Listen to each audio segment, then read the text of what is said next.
Ana ci gaba da samun gagarumar ɓaraka tsakanin ƙasar Amurka da ƙasar Yahudu game da yaƙin da ake ci gaba da fafatawa a Gabas ta Tsakiya tsakaninsu da ƙasar Iran. Haka zalika an ji shugaban juyin juya halin ƙasar Iran Mustapha Khamenei ya faɗi dalilan da ya sa ya amince da wannan yarjejeniya da ake shirin ƙullawa.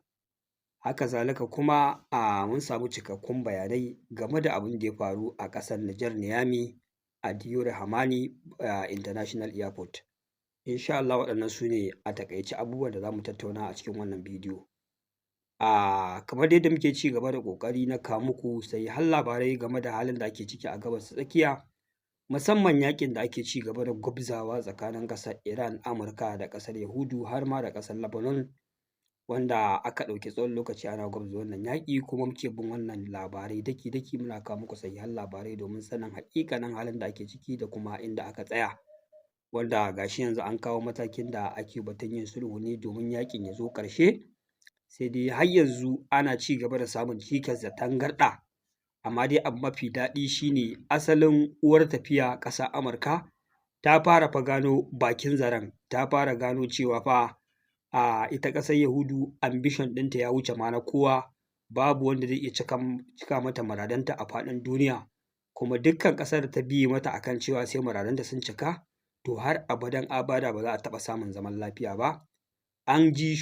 mataimakin shugaban ƙasar Amurka JD Vance ya fito yana mai da martani ga kakkausan murya ga al'ummar ƙasar Yahudu da jagororinsu,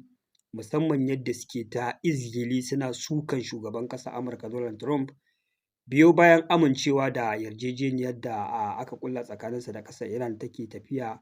da kuma abubuwa da suka samu labari cewa za a ƙulla a cikin wannan yarjejeniya da ba su musu daɗi ba, wanda ya ce inda a ce su 'yan halal ne kuma sun san abin da ya kamata, ko kuma a ce dai misali suna da hankali,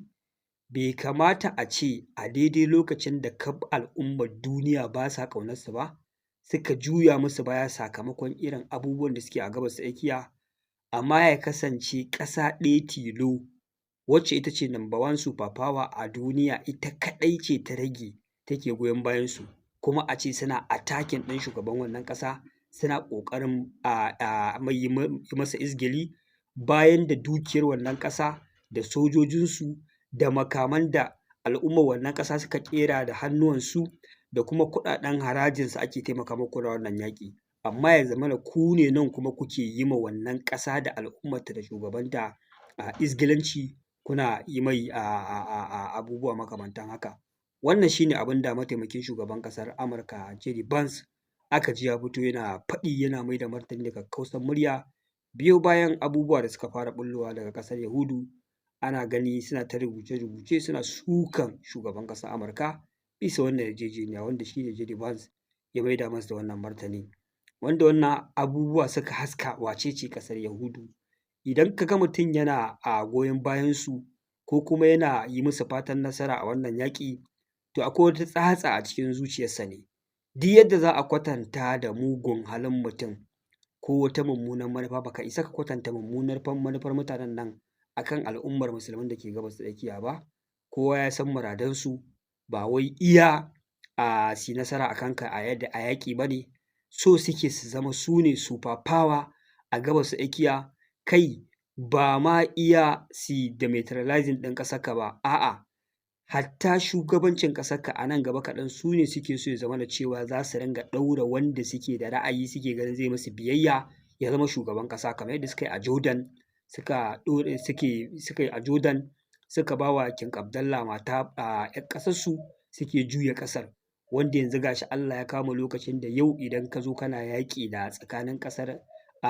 wata ƙasar Larabawa da ƙasar Yahudu, to fa ƙasar Jordan ita ƙasar Yahudu za ta shigan mawa. To irin abin da suke fata ya kasance kenan a Gabas ta Tsakiya, ilahirin waɗannan ƙasashe dukiyarsu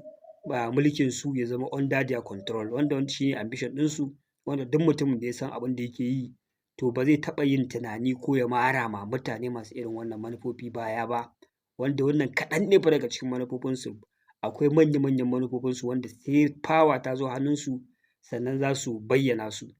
Shugaban ƙasar Amurka fa da kanshi ya gano cewa to wai yaushe ne yaƙi zai ƙare, bayan ku kaɗai ne kullum ba ku da aiki sai kai ma maƙotanku farmaki, hare-hare da sunan an muku wani laifi, kuma laifin nan ko da a dokance irin mataki ko hukuncin da ya kamata a ɗauka bai kamata ya kai girman haka ba, amma saboda taƙama kuna da makamai kuma su sauran waɗannan ƙasashe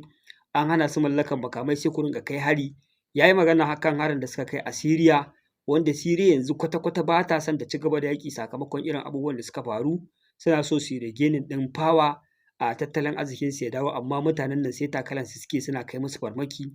A nan kuma a Lebanon da zarar an yi yunƙurin yin sulhu su je su ce an musu ba daidai ba, su ƙara kai farmaki. Kai shugaban ƙasar Amurka fa ya gano cewa mutanen nan fa ba fa adalai ba ne, dole ya ja musu layi. Haka zalika batun cewa da suke wai sai an dakatar da ƙasar Iran daga mallakar ballistic missile, wai yau sai ga shugaban ƙasar Amurka da kanshi fa ya gano mutanen nan son zuciyarsu ya yi yawa, wanda ya ce ta yaya ne za a ce har ƙasashe na Larabawa su suna iya mallakan makamai da suka ga dama, wanda dai makamin nukiliya ne ba a yarda su mallaka ba, amma ita kuma ƙasar Iran a ce wai a cikin muradan da ake so a cimmawa a cikin ƙasarta har da hana ta mallakar makamai. Idan aka yi ma ƙasar Iran wannan abu ba a mata adalci ba. Jama'a Donald Trump ne fa yake faɗin wannan maganar da kansa, ba wai wani mutum da yake waje bare ko masoyin ƙasar Iran ba. Shugaban ƙasar Amurka da ake yaƙin da shi da sojojin ƙasarsa da dukiyar ƙasarsa ake gwabza wannan yaƙi, ba yi da muradi a faɗin duniya sama da ya yi nasara a wannan faɗan, amma da bakin shi yake cewa muradun ƙasar Yahudu fa babu mai iya cika musu su. Saboda haka mutanen da ba su fahimci wannan yaƙin ba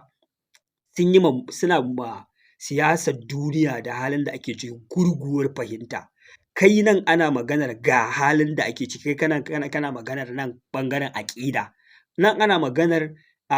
siyasar duniya, diplomacy, buƙatu na ka zama super power kai ƙarfi. Nan kuma ana magana yanzu misali inda a ce da ƙasar Yahudu da ƙasar Rasha ake faɗa, ba wani musulmi da zai zo yana maka maganar wai Rasha kafirai ne ko ba musulmai ba ne ko wani abu, zai ce maka shi Rasha yake goyon baya saboda ai suna da sassauƙan ra'ayi. Haka yau da ƙasar Yahudu ake faɗa da China, zai ce ai shi China yake goyon baya saboda China su kafirai ne, amma ba sa da wata aƙida wadda za ta cutar da addini ko kuma take da zafi akan addini kamar ta ƙasar Yahudu. Saboda haka idan ka tsaya ka kalli wannan faɗan na Iran da Amurka da ƙasar Yahudu, wato za ka fahimci cewa in dai kana da lissafi mai kyau, duk duniya ƙasashen musulmi a gabas ta tsakiya ba su da barazana da suka wuce wannan ƙasa da kuma irin muradan da take so ta cimmawa, saboda ita abubuwan da take so ta yi mulkin kama karya ne wanda zai raunata dukkan wata ƙasa da shari'ar da duk wani abu da suke takama da shi na musulunci. Na rantse da Allah nan gaba kaɗan sai sun wargaza shi, wanda wannan shine goal ɗinsu, wanda ba ma fata su yi nasara. Muna addu'a Allah subhanahu wata'ala ya ci gaba da bawa ƙasar Iran nasara akan ruguza dukkan wani nau'in yunƙuri da suka yi na raunata ƙasashen musulmi a gabas ta tsakiya, wanda abin mamaki shine waɗanda suke taimakon su a yaƙin su sun gane gaskiya, amma wasu daga cikin al'umman musulmi ma ba su gane gaskiya ba. Domin ƙasar Amurka fa ita take taimaka mata, kafaɗa da kafaɗa suke yaƙin. Idan za a ma ƙwari Yahudun, su suke zuwa su shigan musu su taimake su a faɗan, amma a ƙarshe yanzu ga ƙasar Amurka ta dawo daga rakiyarsu ta gano cewa they have endless ambition, muradansu ba masu da iyaka, kawai idan ka biye musu kawai za a ci gaba da yaƙi ne na har abada. Wanda wannan shine abin da matsayin ƙasar Amurka, kuma ana ci gaba da lallaɓa wannan yarjejeniya domin a ga cewa ta tabbata. Ita dai ƙasar Iran tana ci gaba da gargaɗin ƙasar Amurka, tana kuma kira gare ta da cewa lallai fa duk alƙawarin da ta ɗauka ta tabbatar cewa ta cika su a wannan yarjejeniya. Haka zalika kuma kar ta ci gaba da matsawa da buƙatun da za su iya zama tsaurara da za su iya ƙin tabbatar da wannan yarjejeniya ta kammala. Game da abin da ya faru a ƙasar Nijar a Niamey, babban international airport na Diori Hamani, a jiya na kawo muku taƙaitattun labarai game da abubuwan da suka faru, wanda dama na ce insha Allahu zan tsaya